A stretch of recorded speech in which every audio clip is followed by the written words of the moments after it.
O ruído da estação do Oriente engolia-me por inteiro. Não era um barulho só. Era uma orquestra caótica de anúncios distorcidos nos altifalantes, o arrastar de malas com rodinhas a ranger no chão polido, o burburinho constante de centenas de vozes em línguas diferentes, o apito distante dos comboios a chegar e partir. O cheiro era uma mistura estranha de café a transbordar dos quiosques, o odor metálico dos carris e um fundo persistente a desinfetante barato. As colunas de metal que se elevavam até ao teto de vidro e aço pareciam ossos gigantes de uma criatura pré-histórica, indiferentes à maré humana que se movia lá embaixo. Eu, Sofia Ribeiro, de 19 anos, sentia-me uma formiga nesse formigueiro gigante. A minha mochila, velha mas arrumada, parecia pesada demais nos ombros.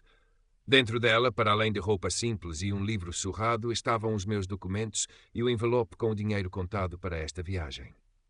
Cada nota, cada moeda, representava meses de trabalho e sacrifício, meu e da tia Clara, que me tinha ajudado com uma parte que faltava, tirando do que mal tinha para ela. Esta viagem não era de lazer. Era a minha oportunidade.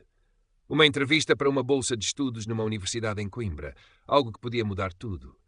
A minha vida, a vida da tia Clara, o futuro que parecia tão distante na nossa pequena aldeia no Alentejo.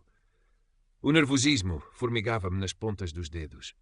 Era a primeira vez que viajava sozinha para tão longe, a primeira vez numa cidade tão grande, a primeira vez que tudo dependia só de mim. Mas por baixo da excitação e da esperança havia uma pontada familiar de apreensão.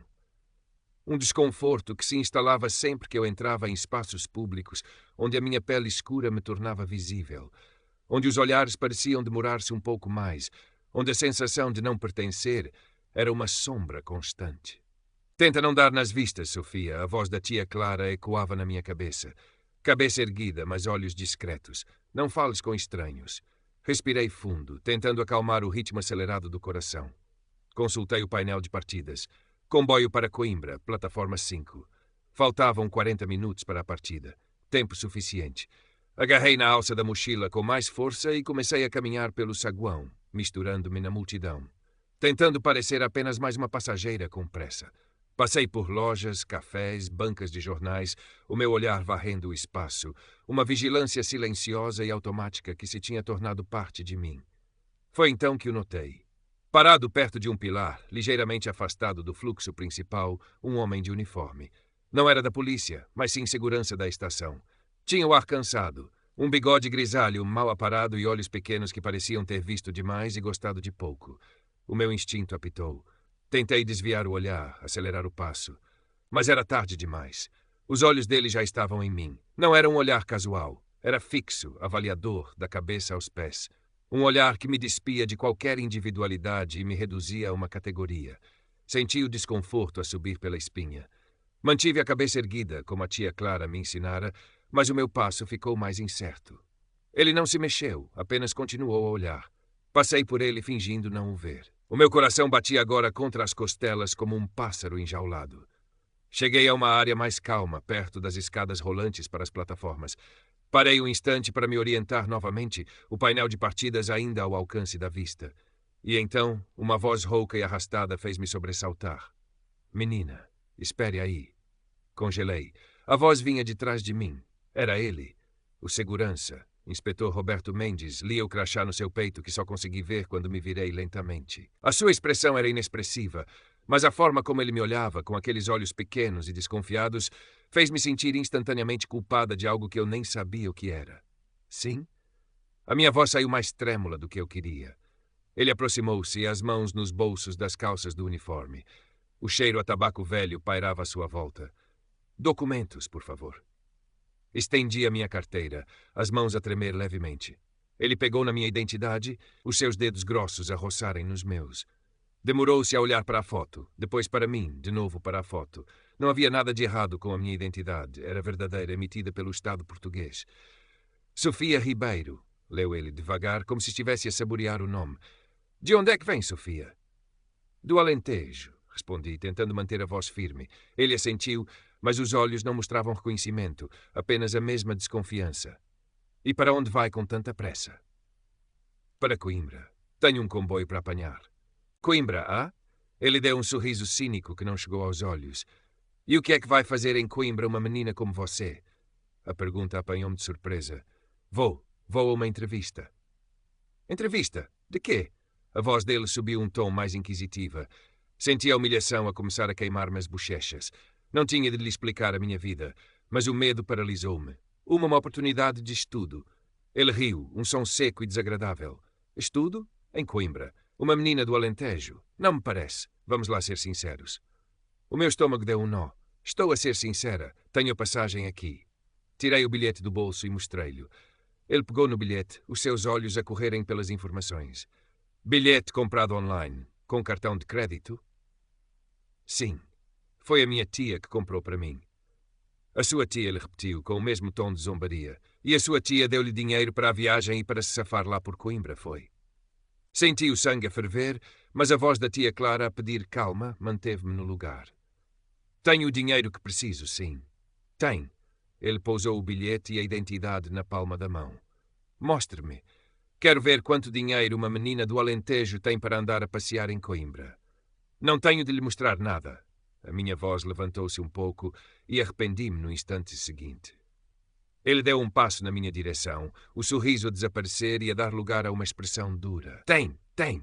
Quando um oficial de segurança lhe pede para colaborar, você colabora.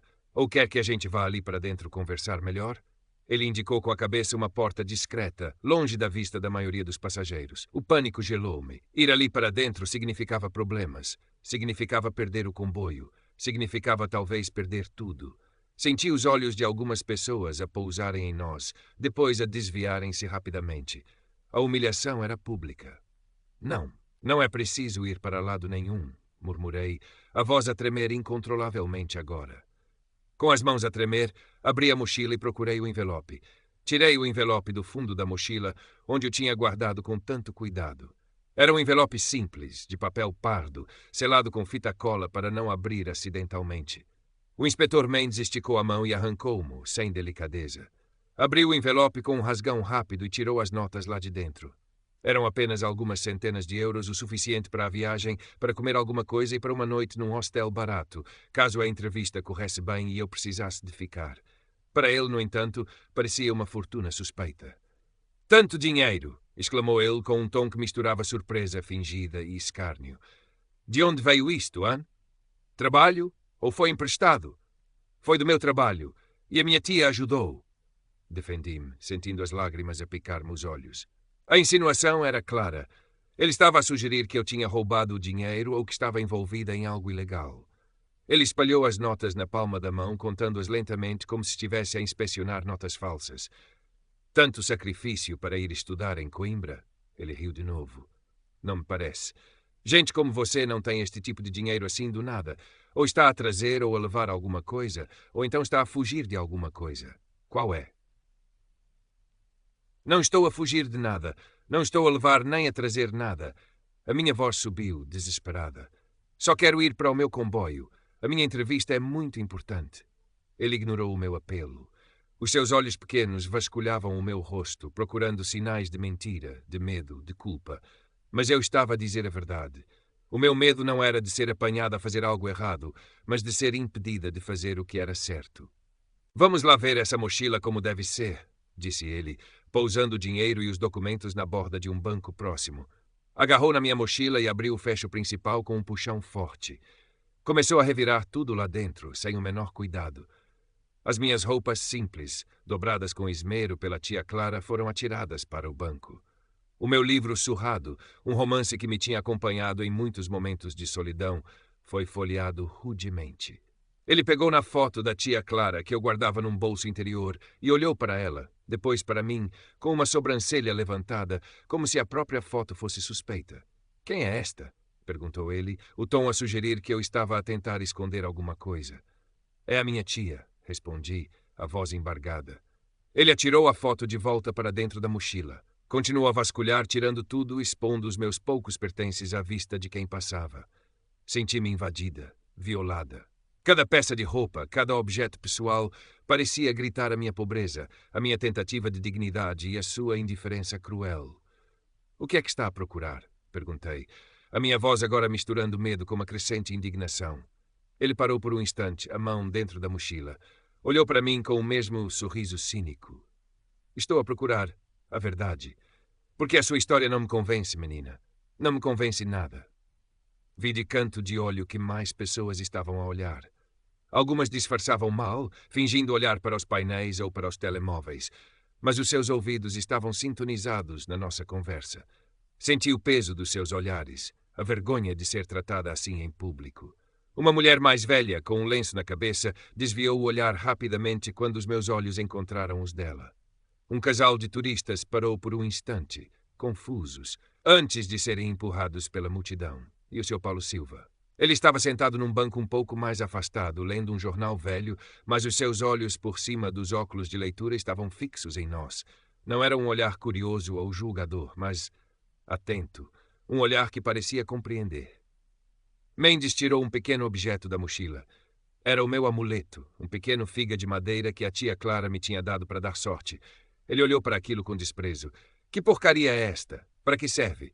É um amuleto, respondi, sentindo-me ainda mais infantilizada.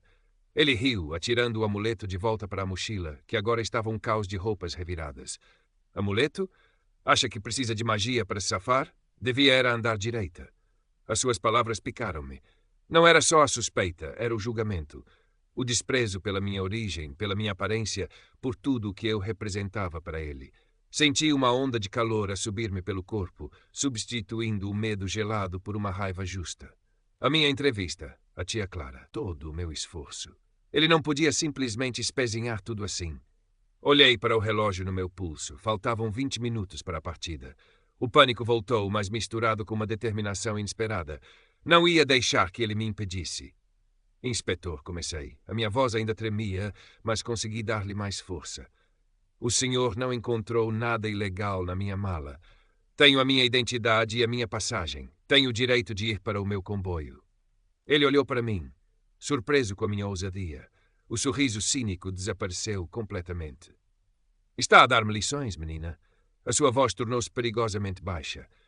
Estou a dizer que não tem motivo para me reter, insisti, o meu coração a bater descontroladamente. Lembrei-me de algo que a tia Clara me disse uma vez. Se sabes que estás certa, não deixes que ninguém te cale. Não tenho motivo? Ele repetiu, aproximando-se ainda mais. A sua presença parecia imponente, ameaçadora. O seu comportamento é suspeito. A sua viagem é suspeita. O seu dinheiro é suspeito. Eu tenho todos os motivos que preciso. Agora, ou colabora como deve ser, ou vamos ter de ter uma conversa mais séria. E garanto-lhe que não vai gostar. Ele indicou a porta novamente, desta vez com um olhar que não deixava margem para dúvidas. Senti-me encurralada.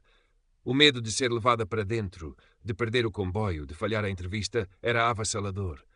Era muito mais fácil ceder, implorar que ele me deixasse ir. Mas a raiva e a humilhação eram igualmente fortes. Olhei para a minha mala revirada, para os meus pertences espalhados, para o olhar desdenhoso de Mendes. E então olhei para o Sr. Paulo Silva. Ele não se tinha mexido, mas os seus olhos ainda estavam em nós. E discretamente vi-o pegar no telemóvel. Não sei se estava a gravar, a enviar uma mensagem ou apenas a segurá-lo, mas o gesto deu-me uma pequena faísca de coragem. Eu não estava completamente invisível. Inspetor Mendes, disse eu, a minha voz agora mais firme, embora ainda com um nó na garganta. O senhor pode me dizer qual é a lei que me obriga a mostrar-lhe o meu dinheiro ou a justificar o motivo da minha viagem com este nível de detalhe, sem que haja uma suspeita concreta de crime? Eu tenho uma passagem válida e uma identidade, e não estou a infringir nenhuma lei. Ele pestanejou, visivelmente apanhado de surpresa pela minha pergunta direta e pela menção da lei. A sua expressão mudou. A raiva ainda estava lá, mas misturada com uma ponta de incerteza. Ele não esperava que eu soubesse, ou fingisse saber, os meus direitos. Não me venha com lições de direito, menina, disse ele, mas a sua voz já não tinha a mesma certeza. Eu sei o meu trabalho e o seu comportamento. O meu comportamento foi ser parada e interrogada sem motivo, cortei-o, a ousadia a crescer com cada palavra, alimentada pelo pânico e pela urgência. O senhor pode dar-me o seu nome completo e número de distintivo, por favor? Ele hesitou. Olhou para o Sr. Paulo Silva, depois para outros passageiros que, embora discretos, pareciam estar a prestar atenção. A situação estava a tornar-se mais pública do que ele provavelmente queria. O seu plano de me intimidar num canto discreto estava a falhar. Não precisa do meu nome, disse ele, a voz mais baixa agora, irritada. Pode ir, mas fica avisada. Ele pegou nos meus documentos e no meu dinheiro e atirou-os para o banco, perto da mochila revirada. Não pediu desculpas. Não ajudou a arrumar nada. Apenas me dispensou, com um olhar que prometia que, se me voltasse a ver, as coisas seriam piores. Senti as pernas bambas. Agarrei nos meus pertences, metendo tudo de volta na mochila à pressa, sem me importar com a ordem.